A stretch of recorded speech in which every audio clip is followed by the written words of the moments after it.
નિત્ય એકાદશી કરવી વાલા, તમે હાકરિયા હોમવાર ન રહ્યો, મંગળવાર બુધવાર ન રહ્યો તો હાલે, પણ 12 મહિનામાં આવતી 24 એકાદશીના ઉપવાસ કરવા.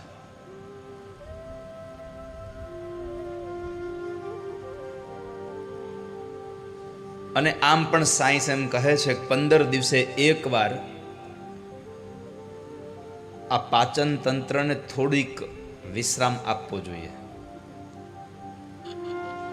પણ આપણે તો એકાદશીના દિવસે જ જાજુ ખાતા હોય, પાછા સવારમાં ઉઠે નથી ચાલુ કર્યું હોય. આજ મારી એકાદશી છે.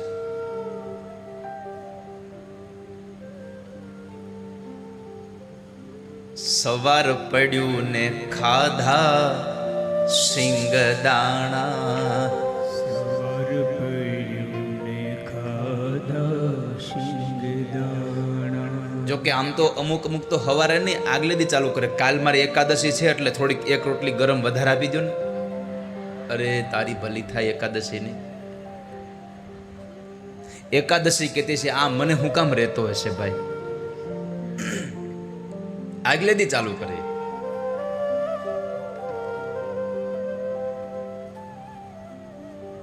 સવાર પડ્યું ને ખાધા શિંગદાણા, સવાર પડ્યું ને ખાધા શિંગદાણા. બપોર પડ્યું ને લીધા સાબુદાણા, મારે શ્રાવણ મહિનાના એક ટાણા.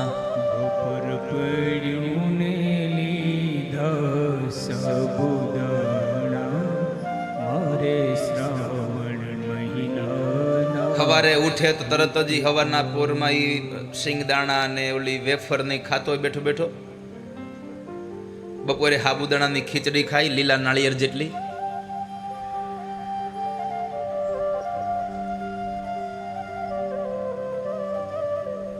રોંઢો થાય તો વળી ચા કોફીના ભાણા ઉપાડે. અને હાંજ પડે પાછો હું કે થોડાક તલદાણા લાવો ને, આજ મારી એકાદશી છે.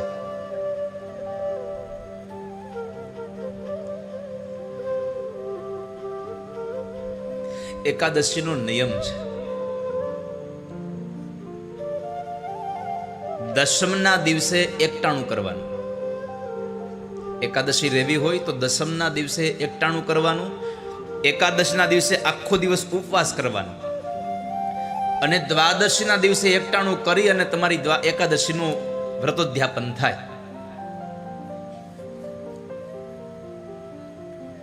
અને એમાં એકાદશીના દિવસે તો ફળ આહાર જ કીધું છે, ફરાળ નહીં. ફળ આહાર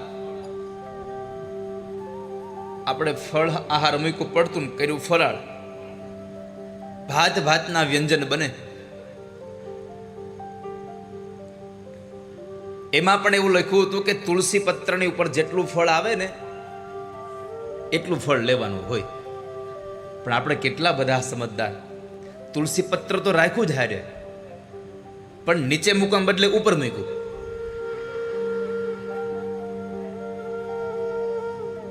નીચે કેળનું પાન ગોઠવું.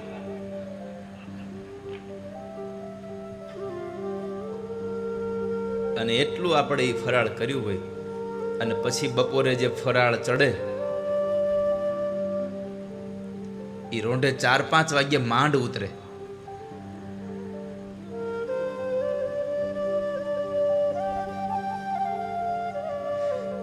ફરાળ વાળી તો ફરાળ વાળી પણ રેજો વાલા હો.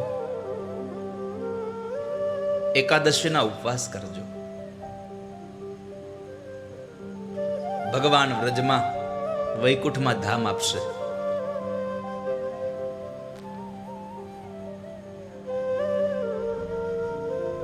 કેટલા ભાગ્યશાળી છો. માસા નામ માર્ગ શીર્ષોહમ. ભગવાન કૃષ્ણ ગીતાજીમાં બોલ્યા છે કે મહિનાઓમાં હું માર્ગ શીર્ષ એટલે કે માક્ષર છું. મહિનાઓમાં હું માક્ષર છું અને એમાંય માગશર મહિનાની આ એકાદશીના દિવસે ભગવાન કૃષ્ણની ભાગવત કથા તમને સાંભળવા મળે છે. કેટલા ભાગ્યશાળી છે વાલા આપણે, કે પરમાત્માની કથામાં બેઠા છીએ આપણે.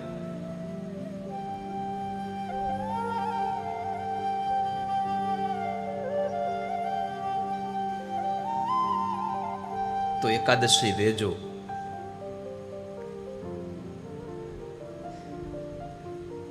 એકવાર 7-8 છોકરા બેઠા હતા અને બરાબર ઉપવાસની વાત આવી, રહેવાની. છોકરાઓ બરાબર સાંભળજો. રહેવાની વાત આવી એટલે એક છોકરો કહે છે કે હું સોમવાર રહું છું. એક છોકરો કે હું 11 રહું છું. એક છોકરો કે હું પૂનમ રહું છું. આમ કરતા કરતા બધા લોકોએ કાંઈક નું કંઈક રહેવાનું કહ્યું. એક છોકરો સાવ મૂંગો બેઠો હતો, એ કઈ બોલ્યો નહીં. એટલે એના મિત્રોએ પૂછ્યું કે એલા અમે બધાય રહી છીએ, તું કાંઈ નથી રહેતો? એ કે રહું છું ને. તું શું રહે છો? એ કે હું હખણો રહું છું.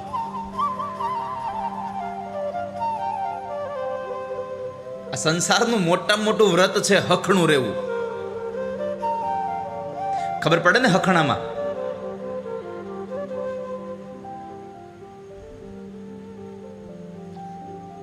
હખણું રહેવું.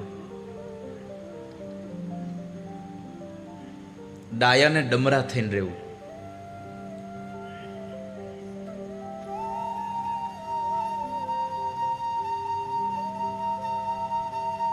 તમે પરમ શ્રોતા બનીને બેઠા છો અને એ જ પરમ શ્રોતાની કથા પરીક્ષિતના જન્મ પહેલાનો આ ભાવ છે. કુરુક્ષેત્રના મેદાનમાં યુદ્ધ થયું હસ્તિનાપુર માટે.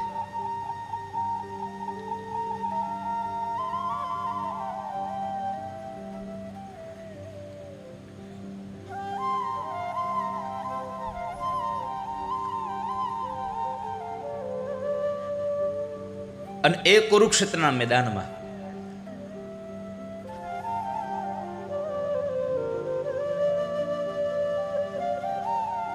કૌરવો અને પાંડવોના યુદ્ધની અંદર કૌરવોને હાનિ પહોંચે છે અને પાંડવો હસ્તિનાપુરને જીતી જાય છે.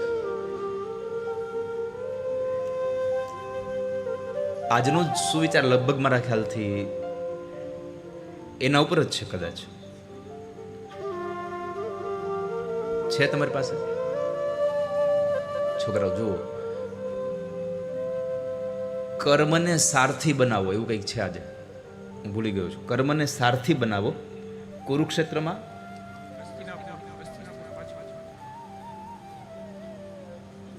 હા, આજનો રાધે રાધે પરિવારનો એક જે રોજનો સુવિચાર આપને મળે છે. આપ સૌને મારી એક પ્રાર્થના છે, ક્યારેક એક નાનું એવું વાક્ય પણ આપણું જીવન બદલવાની તાકાત ધરાવે છે.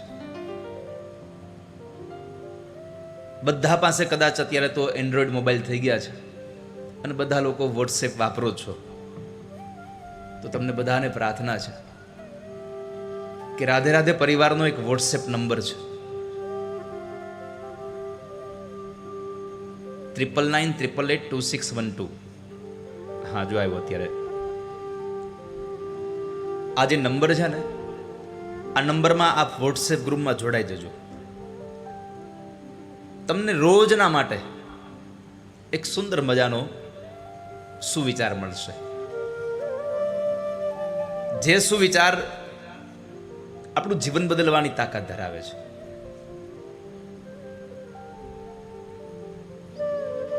તો આજનો સુવિચાર છે કે તમારા કર્મને સારથી બનાવો. કર્મને સારથી બનાવો. જીવનના દરેક કુરુક્ષેત્રમાં, જીવનના દરેક ક્ષેત્ર એટલે કે કુરુક્ષેત્રમાં તમને હસ્તિનાપુર પાછું મળશે. તમારા કર્મને સારથી બનાવો. અને સારથી સારો હોય ને તો જ રથ સારી જગ્યાએ જાય.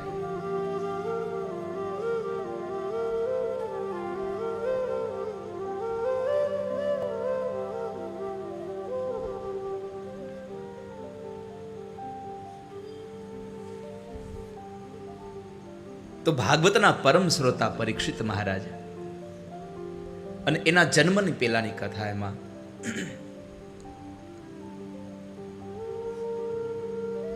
યુદ્ધની અંદર અનેક મહારથીઓને હણાયા પછી ભીમસેનની ગદાથી દુર્યોધનની જાંઘ તૂટી જાય છે. પાંડવોની જીત થઈ. શા માટે? પાંડવો સાથે ભગવાન હતા એનું એકમાત્ર કારણ હતું પાંડવોમાં નીતિ હતી, પાંડવોમાં ધર્મ હતો.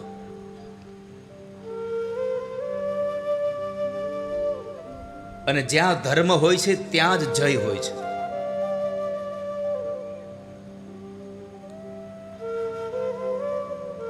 જે જગ્યાએ ધર્મ હોય ત્યાં વિજય હોય છે, ત્યાં પરમાત્મા સાથે હોય છે.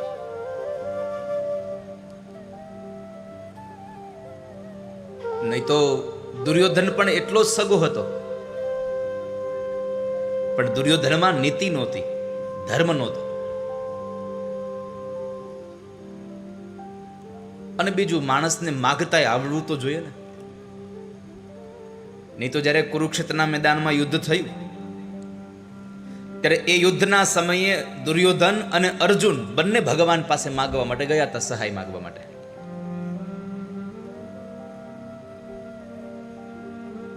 અને ત્યારે ભગવાન કૃષ્ણ સૂતા હતા, તો માથાના ભાગ પાસે જઈ અને દુર્યોધન પેલા ઉભો રહી ગયો. પછી અર્જુન આવે છે. આવીને જોયું તો પ્રભુ સૂતા છે, એટલે અર્જુન ભગવાનના પગમાં બેસે છે. બે હાથ જોડી અને અર્જુન બેઠા છે. થોડા સમય પછી ભગવાન જાગે છે અને બરાબર પોતાના પલંગની અંદર બેઠા થયા અને જુએ છે તો અર્જુન છે. અરે અર્જુન, તું ક્યારે આવી ગયો? અર્જુન હજી કઈ જવાબ આપે ના પેલા ભગવાનની પાછળથી એક અવાજ આવ્યો, અર્જુન એકલો નથી આવ્યો હો, પેલા હું આવ્યો છું. પાછું વાળીને જોવે તો દુર્યોધન. ભગવાન કહે છે, અરે અરે આવ દુર્યોધન. બેવ જણા બેઠા છે. બેવ જણા બેઠા છે અને ભગવાને પ્રશ્ન કર્યો, તમારા બેવનું આવવાનું કારણ? દુર્યોધન અને અર્જુન કહે છે કે કુરુક્ષેત્રના મેદાનમાં હસ્તિનાપુરની ગાદી માટે થઈ અને યુદ્ધ હવે નિર્ણય લેવાઈ ગયો છે યુદ્ધનો, એટલા માટે યુદ્ધમાં અમે તમારી સહાય લેવા માટે આવ્યા છીએ. ભગવાન કહે છે, અર્જુન માગી લે, તને હું શું આ સહાય કરું? દુર્યોધને ત્યાં વિરોધ કર્યો છે કે એના પેલા હું આવ્યો છું, પેલા માગવાનો હક મારો છે. અને ત્યારે પરમાત્માએ કીધું કે દુર્યોધન, પેલા ભલે તું આવ્યો હોય, પણ મારી પેલી નજર અર્જુન ઉપર ગઈ છે, એટલે પેલો માગવાનો હક એનો છે. મંગળા આરતીમાં શું કામ જઈએ છે કે ભગવાન રાત્રિના સૂતા હોય અને ટેરો ખુલે અને ભગવાનની જો નજર આપણા ઉપર પડે ને તો પરમાત્મા પાસે માગવાનો પેલો અધિકાર આપણો થઈ જાય છે, પેલો હક આપણો થઈ જાય છે.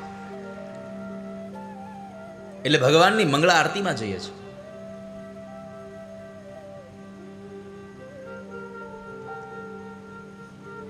એટલે ભગવાને કહ્યું કે અર્જુન જ પેલા માગશે. તમે બંને જણા આવ્યા છો તો એક વાત યાદ રાખો, એક બાજુ મારી નારાયણી સેના છે અને એક હું છું. પણ મારામાં એટલો ભાવ છે, મારી એટલી પ્રતિજ્ઞા છે કે હું કુરુક્ષેત્રના મેદાનમાં હાથમાં હથિયાર ધારણ નહીં કરું. એક પક્ષમાં મારી નારાયણી સેના રહેશે અને એક પક્ષમાં હું રહીશ. અર્જુનનો માગવાનો વારો આવે છે. આ બાજુ દુર્યોધનને પરસેવો આવી જાય છે કે નહીં, હમણાં નારાયણની સેના માગી લે તો આ શસ્ત્ર વગરના કૃષ્ણને કરવો છે હું. હવે યુદ્ધમાં જવું અને હાથમાં હથિયાર ન લેવું તો એવા માણસને કરવો શું યુદ્ધમાં? એટલે દુર્યોધન તો ચિંતિત થાય છે. પણ એ સમયે અર્જુને માગવાનો પહેલો વારો હતો તો અર્જુને માગ્યો, પ્રભુ નારાયણની સેના મારે નથી જોઈતી, આ વગરનો માણસ હું અર્જુનના પક્ષમાં રહીશ અને મારી નારાયણની સેના હું તમને આપું છું, જાઓ. દુર્યોધન હરખાતો ઘરે આવે છે. શકુની મામાને મળ્યો છે. મામા કહે છે, ભાણા આટલો બધો હરખાઈ કેમ ગયો? અરે મામા, આજે માગવાનું માગીને આવ્યો. કેમ? કૃષ્ણ પાસે ગયો તો સહાય માગવા, અને એમાં સાથે ઓલો અર્જુન થઈ ગયો. અને કૃષ્ણએ કહ્યું કે મારી પાસે બે વસ્તુ છે, એક હું છું ને એક મારી નારાયણની સેના છે, પણ હું જે પક્ષમાં રહીશ ને મારા હાથમાં હથિયાર ધારણ નહીં કરું. અને એમાં બરાબર અર્જુને એ કૃષ્ણને માગ્યા અને નારાયણની સેના હું માગીને આવ્યો છું. આપણે ફાવી ગયા.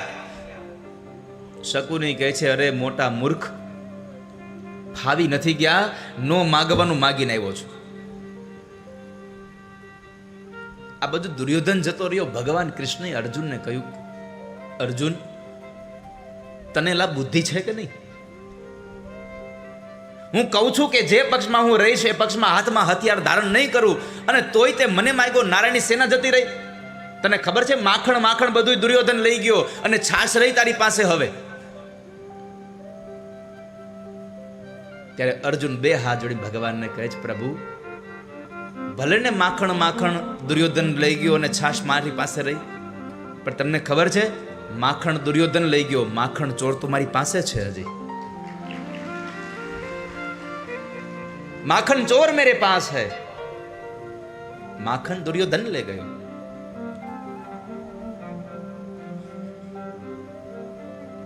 અને એ ભગવાન પાંડવોના પક્ષમાં હતા. અને ભગવાન જે પક્ષમાં હોય એ પક્ષમાં કોઈનો વાળે વાકો થાય નહીં. તો દુર્યોધન જેવું ગદા યુદ્ધ કોઈથી થાય નહીં. છતાં ભીમસેનની ગદાએથી દુર્યોધનની જાંગો તોડી નાખી. કારણ કે દુર્યોધનની જાંગ સિવાય કંઈ તૂટેમ હતું જ નહીં બીજું. શા માટે? તો જ્યારે યુદ્ધ નક્કી થયું અને દુર્યોધનને ભીમસેન સાથે દ્વંદ્વ યુદ્ધ કરવાનું હતું, આવા સમયે એની માતા ગાંધારી કીધું હતું કે દુર્યોધન, તું મારી પાસે આવજે. મેં આટલા વર્ષથી તારા પિતાજીની સેવા માટે થઈ, એના પગલે પગલે ચાલવા માટે થઈ, અને મેં મારી આંખોને પાટાથી બંધ કરી દીધી છે. આટલા વર્ષોની મારી દ્રષ્ટિ ભેગી થઈ છે, અને મારી દ્રષ્ટિ જેના ઉપર પહેલી વખત પડશે એ બધું લોખંડનું થઈ જશે, લોખંડ જેવું થઈ જશે. માટે એક કામ કર, તું મારી પાસે કાલ સવારના સમય આવજે, નિર્વસ્ત્ર થઈને આવજે, વસ્ત્ર પહેરીને ના આવતો. ભલે માં. બીજા દિવસનો સૂર્ય ઉદય થાય છે. દુર્યોધન માં ગાંધારી પાસે જવા માટે નીકળે છે પોતાના મહેલમાંથી. રસ્તામાં ચાલ્યો જાય છે માના મહેલ બાજુ. રસ્તામાં એક બગીચાનો માળી મળે છે. એણે જોયું આ મહારાજ આ નિર્વસ્ત્ર થઈને પગે લાગીને કહે છે, મહારાજ ક્યાં બાજુ? રાજકુમાર, અરે માં ગાંધારીને મળવા જાઉં છું. કેમ? માએ મને બોલાવ્યો છે અને એમ કહ્યું છે કે તું મારી પાસે આવે ત્યારે તું નિર્વસ્ત્ર થઈને આવજે. અરે મહારાજ, માં તો વાત્સલ્યની એક મૂર્તિ છે. માં તો આવું કહે, પણ તમારે માં સામે આમ થોડું જવાય? તમને શરમ ના આવે માં સામે જતા? અરે પણ માએ કહ્યું છે મને. માં તો કહે તમે બીજા વસ્ત્રો ધારણ કરો કે ન કરો, પણ તમારા જાંઘના ભાગને ઢાંકી દો, ઉદરના ભાગને ઢાંકી દો, કમરથી નીચેના ભાગને ઢાંકી દો. માં સામે જવાનું છે, આમ થોડું જવાય? અરે પણ હું વસ્ત્ર નથી લાવ્યો. અરે કામ કરો, લ્યો આ કેળનું પાન વીટી લ્યો, પણ જાઓ. એ બગીચાના માળીએ દુર્યોધનને કેળનું પાન આપ્યું. કેળનું પાન વીટીને જાય છે. માં ગાંધારીને જઈને પ્રણામ કર્યા, માં હું આવી ગયો છું. માએ પોતાના બંને હાથોથી આંખ ઉપર બાંધેલી એ પટ્ટીઓની એ ગાંઠને છોડે છે, પટ્ટી ખોલે છે, અને ધીમે ધીમે જ્યાં આંખ ખોલે, મસ્તકથી લઈ અને નીચે જાય તો કમરના ભાગ પછીનો નીચેનો ભાગ જેની જાંઘ એની ઉરો છે, ત્યાં કેળનું પાન વીટેલું છે. ને આ દ્રશ્ય જોઈને ગાંધારી કહે છે, અરે મૂર્ખ, મેં તને એમ કહ્યું હતું કે તું વસ્ત્ર વગરનો આવજે, અને તું આ કેળનું પાન વીટીને આવ્યો છું. અરે માં, હું પણ નિર્વસ્ત્ર થઈને જ આવતો હતો, પણ વચમાં બગીચાના માળી કાકા મળ્યા, અને એ માળી કાકાએ મને એમ કીધું કે માં પાસે જવું તો આમ થોડું જવાય, અને એ માળી કાકાએ મને આ પાન બંધાવ્યું છે, એટલે હું આ પાન બાંધીને આવ્યો છું. અને ત્યારે ગાંધારીને દ્રષ્ટિ થઈ, અને ગાંધારી બોલ્યા છે, મૂર્ખ, એ બગીચાનો માળી નહોતો, એ વનમાળી પોતે હતો.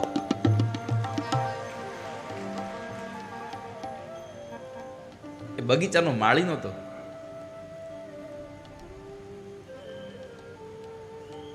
અને એ ભગવાને ભીમસેનની ગદામાંથી દુર્યોધનની જાંગો તોડી અને જ્યારે કણસતો પડ્યો છે, યાતના ભોગવે છે, ત્યારે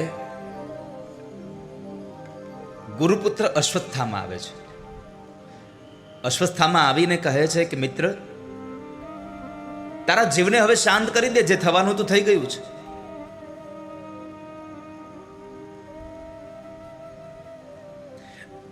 દુર્યોધન કહે છે કે અશ્વત્થામા, જ્યાં સુધી આ ધરતી પર 5 પાંડવો જીવે છે ત્યાં સુધી મને શાંતિ ન મળે.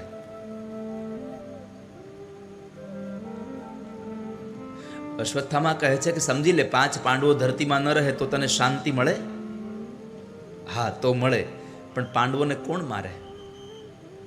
અને ત્યારે અશ્વત્થામાએ વચન આપી દીધું કે આવતીકાલ સવારનો સૂર્ય ઉદય 5 પાંડવો નહીં જોઈ શકે. અશ્વત્થામા નીકળી જાય છે, પણ પછી વિચાર આવ્યો કે હવે પાંડવોની સામે મારે સામી છાતી તો લડવાની તાકાત છે નહીં મારામાં, તો કેમ મારવા? અંતે યુક્તિ કરી કે રાત્રિના સમયે જ્યારે પાંડવો સૂવે ત્યારે એને મારી નાખવા.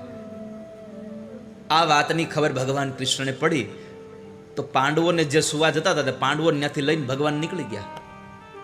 જે જગ્યાએ પાંડવો સૂતા હતા એ જ જગ્યાએ પાંડવોના 5 દીકરાઓને સુવાડી અને ભગવાન નીકળી ગયા. ભગવાને બહુ સમજાવ્યા હતા, પાંડવોએ સમજાવ્યા કે અમારી સાથે ચાલો, પણ સાથે ન ગયા, સાથે ગયા નહીં.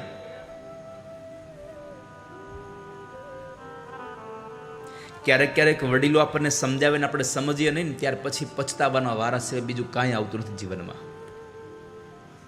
જ્યારે વડીલો સમજાવે ત્યારે જરા સમજો વાલા, કારણ વડીલોનો સમજાવવાની કદાચ રીત અલગ હોય અને આપણને એમ લાગે કે આપણને ટકટક કરે છે, આપણને ટોયકા કરે છે, પણ એને આપણું અપમાન કરવા કે આપણને રોકટોક કરવા માટેની કોઈ ભાવના નથી હોતી. બસ એને આપણામાં સંસ્કાર અને આપણે દુઃખી ન થઈએ એવું જીવન જીવવા માટે થઈ અને આપણને એક ગુણ આપી રહ્યા છે. પણ અત્યારના છોકરાઓ મા બાપ જરાક કાંઈક એટલે શું કે એ તમને ખબર ન પડે. અત્યારના મા બાપને કઈ જરાક છોકરાઓને કંઈક કહેતા હોય તો બિચારા ડરતા કહેતા હોય, દાદા કેવું તો ઘણું છે પણ કેમ કેવું? અત્યારના છોકરાઓ ટૂંકી બુદ્ધિના થઈ ગયા છે. જરા કંઈ કાંઈ કહીએ અને નૈન કદાચ અવળું પગલું ભરી લે તો અમારે તો માઠી બેસી જાય ને. માણસ અત્યારે વિકૃત મગજનો થઈ ગયો. માણસ અત્યારે બહુ ઓછા ટૂંકા વિચારનો માણસ થઈ ગયો છે. કોઈને કાંઈ કીધું નથી થતું. યાદ રાખજો વાલા ભક્તો, આપણા મા બાપ આપણને કોઈ કાર્યમાં ટોકે ને, આપણા વડીલો આપણને કોઈ કાર્યમાં રોકટોક કરે તો ખોટું ન લગાવશો. એ તમારું કામ પરફેક્ટ બને એના માટે થઈ અને આપણને રોકટોક કરી રહ્યા છે.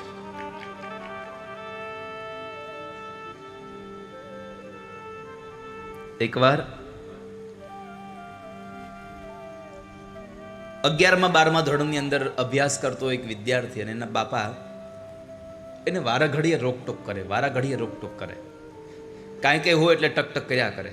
છોકરાઓને ગમે નહીં. છોકરો સ્કૂલે જતો હોય તો તરત એમ કે, એ આ ઊંધો ખાલીને ક્યાં દોડ્યો જા છો? સ્કૂલ બેગ પેલા જો, એમાં બધું છે ને બરાબર? પેન્સિલ જો, પેન જો, રબર જો, તારી બુક્સ જો, બધું જોઈ લે અંદર. એટલે બાપા ખીજાય એટલે બાપાની સામે વળી કરી જોવું પડે, એટલે બધું ચેક કરી લે અને બરાબર બધું ફિટ કરી લે. ઓકે. જેવો ઘરમાંથી નીકળે તરત કે આઈ કાર્ડ લીધું કે નહીં?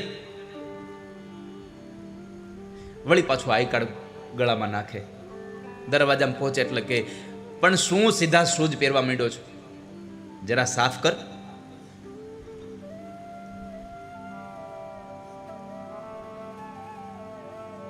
વાતે ટોકા કરે. છોકરો બેગ ભરતો હોય ને એમાંથી જરા થોડો ઘણો કચરો વેરાયો હોય અને છોકરો લીધા વગરનો ચાલતો થાય, એ અહીંયા આવતો, આ કચરો કોણ તારા બાપો લેશે? લે અને ડસ્ટબિનમાં નાખ, આ બધું ચોખ્ખું રાખ. વારંવાર આવું ટોયકા કરે, છોકરો કંટાળી ગયો હાવ કે 12મા ધોરણમાં સારા ટકા આવે ને એટલે IELTS પાસ કરીને વિદેશ વહી જવું, પછી આવું જ નથી આની પાસે. એટલો કંટાળી ગયેલો. 12મા ધોરણમાં પાસ થઈ ગયો, પણ વિદેશ જવાની તૈયારી કરી, એમાં પાસ ન થયો એટલે હવે અહીંયા જ એને કોલેજ કરવી પડી. કોલેજ કરી તો કોલેજ કરી ત્યાં સુધી બાપા એને ખીજાયા જ કર્યા. એટલે હવે છોકરો કંટાળી ગયો છે કે હવે ક્યાંક બીજે પરદેશમાં કે ગમે ત્યાં બીજે નોકરી મળે ને તો ન્યા વયું જવું છે, પણ આની હારે તો રહેવું જ નથી. કોલેજ સમાપન થઈ, નોકરી માટે થઈને એને ઇન્ટરવ્યૂ આપે છે.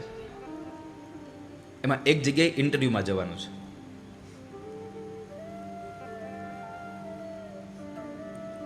ઇન્ટરવ્યૂમાં જ્યારે જતો હતો એટલે સૌથી પહેલાં તો પોતાની બેગ રેડી કરી કે કંઈ ભૂલાઈ નથી ગયું ને મારું. બધા જ કાગળો તૈયાર કર્યા, બધી જ વસ્તુ લીધી. પોતાના શૂઝ કાઢે છે, પછી તો ટેવ પડી ગઈ હતી, બાપાએ કીધું એટલે વારંવાર ટોક ટોક કરતા હતા એટલે ટેવ પડી ગઈ હતી. એટલે શૂઝ કાઢી સફ કરીને